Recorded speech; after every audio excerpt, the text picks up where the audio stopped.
Hello everyone, welcome to the Agnee's online classes. और आज की क्लास में हम आगे बढ़ाएंगे क्लास 12th बिजनेस स्टडीज़ का chapter financial management. So students, आज की क्लास में हम क्वेश्चन नंबर 7 करने वाले हैं, जो कि एक तरह का केस स्टडी है। सो इस केस स्टडी को पहले अच्छे से पढ़ेंगे और देखेंगे कि इसका आंसर क्या हो सकता है। स्टूडेंट्स याद रखिएगा, फाइनेंशियल मैनेजमेंट में अभी हमने फाइनेंशियल प्लानिंग का टॉपिक ख़त्म किया है।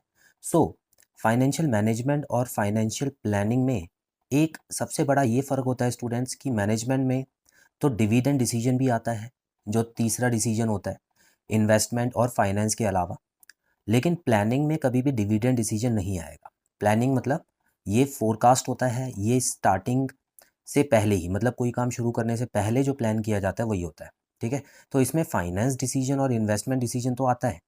उसके अलावा स्टूडेंट्स इतना और याद रखिएगा कि प्लानिंग में टाइमिंग भी बहुत ज़्यादा ज़रूरी होती है। मतलब अगर फाइनेंस आप इकट्ठा कर रहे हैं तो वो जो फाइनेंस है कितने समय के अंदर आपकी कंपनी में आ जाएगा, इसका भी आपको पूरा प्लान बनाना होता है।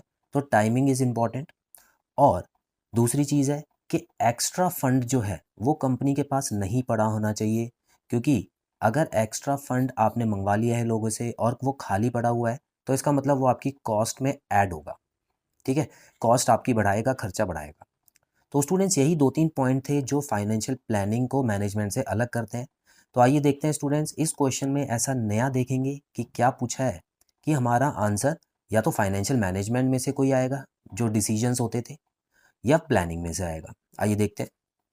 तो यहाँ पर आप देख सकते हैं स्टूडेंट्स, क्वेश्चन में दिया है Ramnath limited is dealing in import of organic food items in bulk. तो एक कंपनी है रामनाथ लिमिटेड, और इस कंपनी का काम क्या है कि ये इंपोर्ट करती है, मतलब ये विदेश से कोई सामान खरीदती है और वो सामान ऑर्गेनिक फूड आइटम होता है। ऑर्गेनिक बेसिकली विदाउट केमिकल वाला, जो बिना किसी केमिकल के उगाया जाता है उसको ऑर्गेनिक फूड आइटम्स बोलते हैं। और ये भारी मात्रा में खरीदती है, मतलब बल्क में खरीदती है विदेश से। इस कंपनी का काम सिर्फ इतना है कि ये पैकिंग करके अपना सामान बेचती है। ठीक है, मतलब जो बाहर से सामान मंगवाया उसको पैक कर दिया और वही पैकेट्स बेच दिए, तो बस इतना काम है। तो पैकेज की बेसिकली कंपनी है। The company sells the items in smaller quantities in attractive packages. ठीक है, तो अब वही सामान जो विदेश से मंगवाया है उनको थोड़ा थोड़ा करके ये अट्रैक्टिव पैकेजेस में बेचती है। Performance of the company has been up to the expectations in the past. तो इसके पुराने समय में बेसिकली जो अभी पास्ट का समय इसका रहा है वो अच्छा रहा है, और कंपनी ने अपने शेयर होल्डर्स को ठीक से प्रॉफिट प्रोवाइड किया है, डिविडेंड प्रोवाइड किया है, और इस कंपनी को बोला गया है कि इसकी परफॉर्मेंस अच्छी है। Keeping up with the latest packaging technology, the company decided to upgrade its machinery. So अब कंपनी डिसाइड करती है कि हमको और भी अच्छी टेक्नोलॉजी यहाँ पर लानी चाहिए पैकिंग के लिए, जिससे हमारा काम और आसान हो, और जो पुरानी टेक्नोलॉजी है उसको हटाना चाहिए। तो इसके लिए उसको कुछ पैसे की ज़रूरत है स्टूडेंट्स। ठीक है, तो अब क्या करते हैं, for this the finance manager of the company mister Vikrant Dhull estimated the amount of funds required and the timings. So mister Vikrant Dhull ने क्या किया है, वो पहले तो अंदाज़ा लगाते हैं कि कितना पैसा चाहिए होगा। ठीक है, तो इसका मतलब ये फाइनेंस डिसीजन चल रहा है यहाँ पर। और यहाँ पे एक इम्पॉर्टेंट चीज़ दे दी गई है स्टूडेंट्स, द टाइमिंग्स। टाइमिंग्स मतलब क्या वो जो पैसा हमको चाहिए वो कितने समय में हम लोग अरेंज कर सकते हैं। तो timing is very important.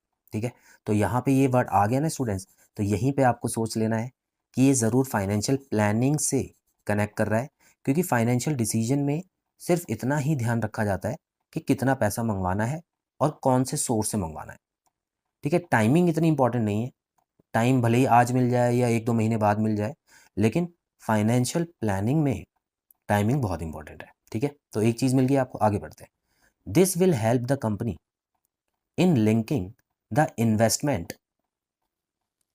And the following and the financing decision on the continuous basis.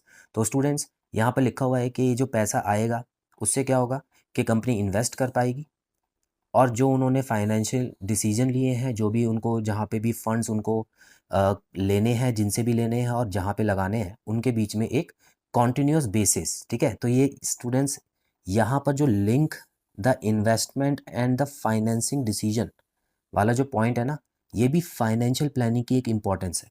ये मैंने आपको ऑलरेडी पढ़ाई थी, याद होगा आपको। फाइनेंशियल प्लानिंग की जब आपने वीडियो देखी है तो उसमें साफ साफ लिखा हुआ है कि एक तरह से ये इन्वेस्टमेंट और फाइनेंसिंग डिसीजन के बीच में लिंक का काम भी करती है, इन दोनों को लिंक कराती है।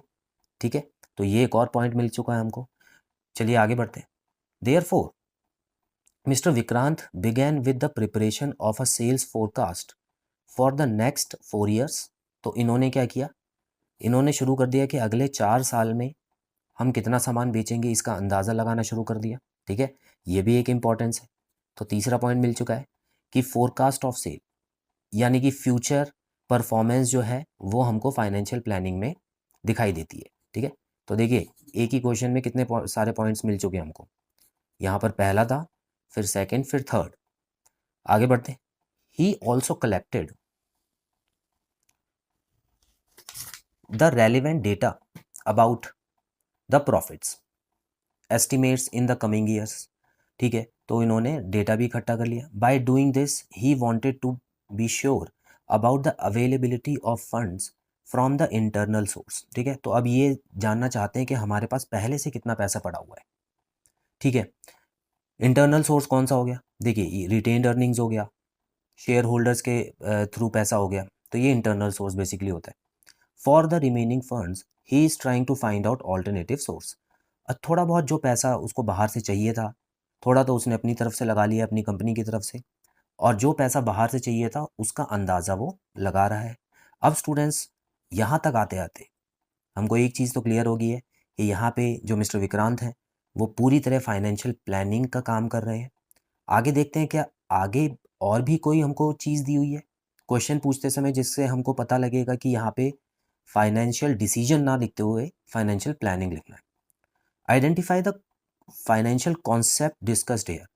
यहाँ पे देखिए स्टूडेंट्स, यहाँ पर भी आपको जो एक वर्ड दे रखा है ना फाइनेंशियल कॉन्सेप्ट, इससे भी आपका डाउट होना चाहिए। कहने का मतलब इस पे आपको शक जाने की चाहिए कि इन्होंने फाइनेंशियल डिसीजन क्यों नहीं लिखा, फाइनेंशियल कॉन्सेप्ट ही क्यों लिखा है। तो इसका मतलब है ये कॉन्सेप्ट बोल रहे हैं ना, तो इसका मतलब डिसीजन हो भी सकता है कि ना हो, तो ऐसी छोटी चीज़ों को भी इग्नोर मत कर देना। तो यहाँ पर फाइनेंशियल प्लानिंग का कॉन्सेप्ट के बारे में ही वो जानना चाहते हैं। Also state any two importance of the financial concept so identified. तो जो भी आपने फाइनेंशियल कॉन्सेप्ट आइडेंटिफाई किया है उसको आप उसकी 2 इंपॉर्टेंस भी लिखें। अब इंपॉर्टेंस तो स्टूडेंट्स इसी में 3 दे रखी है। ठीक है, तो वही तीनों आप उठा के लिख देना, या अगर 2 लिखना चाहें तो उनमें से 2 लिख सकते हैं। तो यहाँ पर आप देख सकते हैं स्टूडेंट्स, जो इसका आंसर है, कोशिश ये कीजिएगा जो क्वेश्चन में इंपॉर्टेंस है ना वही आप लिखें। तो यहाँ पे सबसे पहले क्या है, हमने पहचान लिया the concept is financial planning, वो तो पहले से ही हमको पता था। अब इंपॉर्टेंस की अगर हम बात करें स्टूडेंट्स, तो सबसे पहले यहाँ पर इंपॉर्टेंस जो दी गई थी, आप देख सकते हैं कि financial planning is about arranging the finance on time. ठीक है, तो टाइम एक बहुत इंपॉर्टेंट यहाँ पे केस बनाता है, तो टाइम अच्छा रोल प्ले करता है। तो पहला तो इंपॉर्टेंस ये हो गई। दूसरी importance, it also act as a link between investment and financing decision, ये दूसरा पॉइंट हो गया। तीसरा अगर आप लिखना चाहें तो it also provide the future estimates of sales forecast, तो बिजनेस किस तरह से अपनी सेल्स करेगा, तो ये भी आप इसमें इंपॉर्टेंस में लिख सकते हैं। तो स्टूडेंट्स बड़ी सिंपल तरीके से आज हमने फाइनेंशियल डिसीजन का और फाइनेंशियल प्लानिंग के बीच में फ़र्क समझा, और किस तरह से आपको आंसर में पता लगाना है फाइनेंशियल प्लानिंग है वो मैंने आपको बताया है। सो आई होप अगर एग्ज़ाम में अब कोई भी ऐसी केस स्टडी आती है तो उसमें आप कंफ्यूज ना हो। फाइनेंशियल मैनेजमेंट अलग केस होता है और फाइनेंशियल प्लानिंग अलग होता है स्टूडेंट्स। सो आई होप आपको बहुत अच्छे से क्वेश्चन समझ आया। सो मिलते हैं अगली क्लास में। Till then bye bye.